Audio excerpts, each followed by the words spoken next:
Ini adalah sebuah kisah nyata. Di tahun 2006, 6 orang perampok, hanya menggunakan 4 pistol mainan, dengan mudahnya berhasil merampok dari Bank Rio de Janeiro. Uang sebesar 25 juta US dollar. Yang lebih mengagetkan lagi adalah, dalang dari perampokan terbesar di dunia ini, ialah penulis skenario dari film ini sendiri. Cara yang mereka gunakan untuk merampok bank, serta trik mereka untuk melarikan diri membuat orang terkagum-kagum. Karena perampok-perampok lain pasti memikirkan cara untuk melarikan diri. Sedangkan mereka, malah memikirkan bagaimana caranya untuk tertangkap. Cerita dimulai di malam berhujan. Mobil yang melaju kencang mencipratkan air ke tubuh Chayo. Dia membuang rokoknya dengan kesal. Tanpa diduga, puntung rokoknya terbawa oleh air hujan. Maju terus ke depan, masuk ke dalam penutup lubang gat. Begitu mengangkat kepala, Bank Rio de Janeiro berdiri di depannya.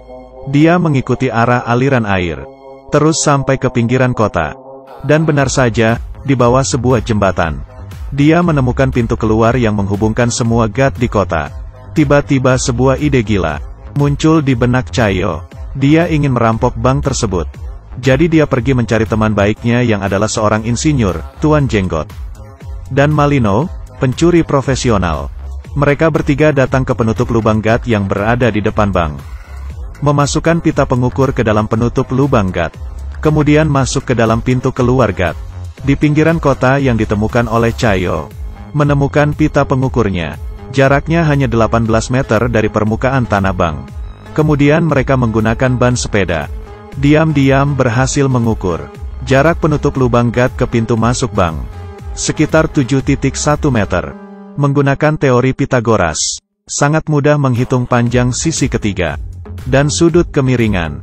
Mereka langsung menemukan lokasinya, dan berencana menggali sebuah terowongan di sini, yang langsung menyambung ke lemari besi bank. Selanjutnya, Chayo datang ke bank dan memotret gila-gilaan. Tetapi malah menarik perhatian satpam.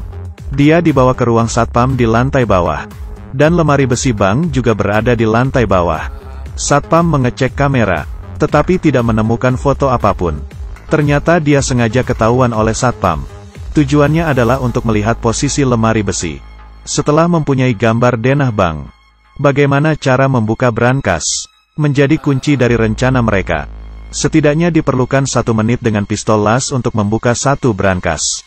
Jika mau membuka semua 400 brankas, butuh 7 jam. Sangat tidak mungkin. Malino langsung pergi ke cabang lain, menyewa sebuah brankas, kemudian mencatat model gemboknya N untuk diteliti. Terowongan sudah hampir selesai digali. Tetapi mereka masih belum menemukan cara menghindari alarm keamanan. Aksi mereka menemui jalan buntu untuk sementara. Di hari ini, Chayo pergi menemui Malino lagi. Karena dia menemukan sebuah ide cemerlang. Langsung merampok bank. Polisi 2 menit kemudian tiba di tempat kejadian. Menggali terowongan sembunyi-sembunyi. Alarm setiap menit bisa berbunyi. Tetapi jika sembari merampok bank, sembari menggali terowongan, polisi tidak akan berkutik. Karena sampai sekarang ini, polisi masih belum mengembangkan sistem anti perampokan yang bisa mencegah mereka secara bersamaan. Setelah persiapan yang matang, mereka menjalankan rencana perampokan dengan membagi tugas masing-masing. Tahap pertama, Malino dan Chayo, serta 2 orang lainnya, masuk ke bank secara normal. Langsung mengeluarkan pistol, berpura-pura merampok. Di saat yang sama mengunci semua pintu keluar bank. Setelah satpam lapor polisi, baru membiarkannya keluar. Menyuruh dia memberitahu polisi. Di dalam bank ada 20 orang sandera. Untuk mengontrol situasi sepenuhnya. Tahap kedua, memberitahu kawan yang menunggu di saluran gat untuk masuk ke terowongan. Tahap ketiga, merusakkan semua kamera. Mencegah bocornya identitas. Di saat yang sama, salah satu kawanan memecahkan tembok yang sudah direncanakan dengan palu. Kedua grup berhasil bergabung. Selanjutnya adalah tahap terpenting di dalam rencana mereka. Membuka brankas. Tuan Jenggot memamerkan alat pembuka kunci ajaib buatannya sendiri. Sebuah meriam. Sebenarnya adalah sebuah mesin hidrolik portabel. Membuka 1 kunci hanya butuh 7 detik. Kemudian, mereka seperti membuka kotak mainan. Merusak brankas gila-gilaan. Di saat yang sama, polisi sudah mengepung bank. Malino juga menerima telepon negosiasi dari kepala polisi. Dan hal ini pun sudah diperhitungkan mereka. Cayo membeli buku manual negosiasi polisi perampok. Menyuruh Malino menghafalkannya, agar kelihatan lebih realistis. Malino sampai ikut kelas akting.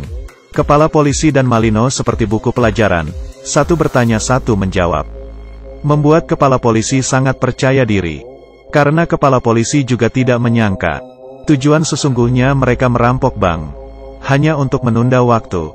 Di saat yang sama, telepon genggam seorang nenek sandraan berbunyi.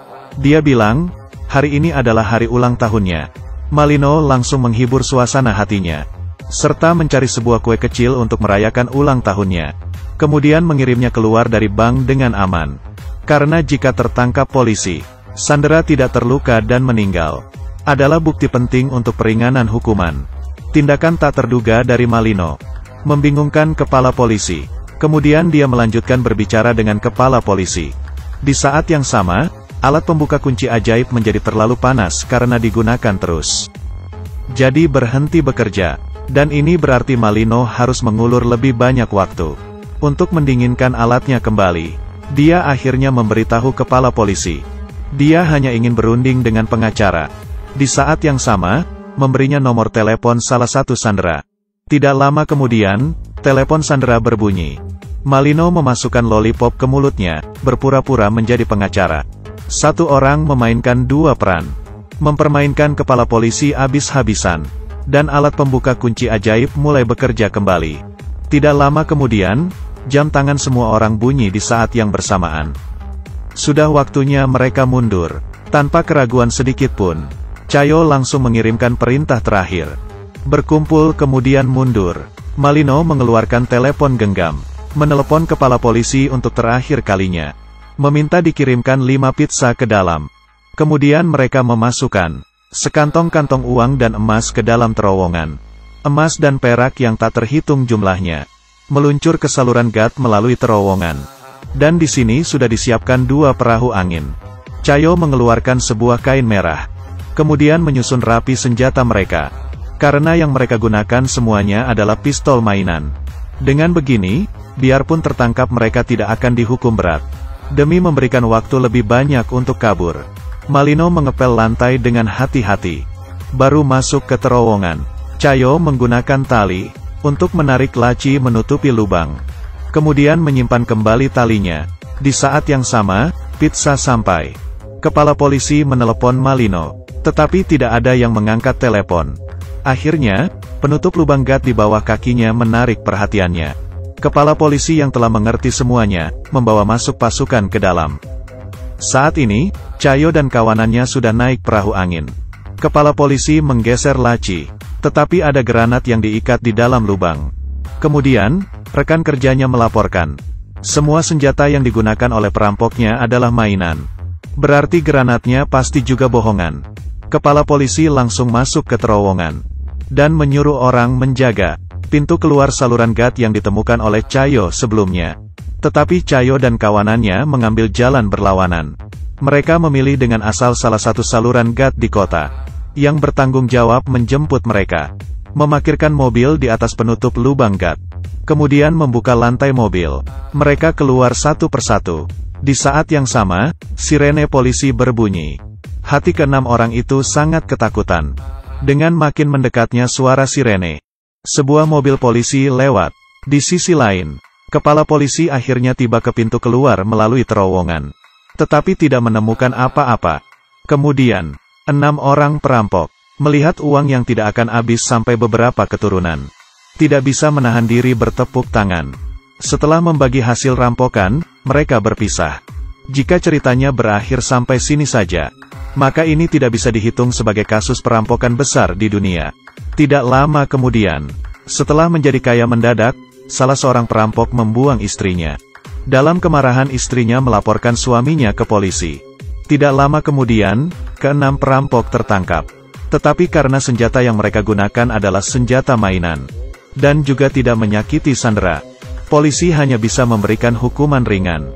Sedangkan Cayo, dalang dari perampokan, hanya dihukum selama 1 tahun 7 bulan. Setelah keluar dari penjara, mereka kembali melewati hari sebagai orang kaya. Sedangkan jumlah spesifik yang dicuri dari Bank Rio de Janeiro Sampai sekarang masih menjadi misteri.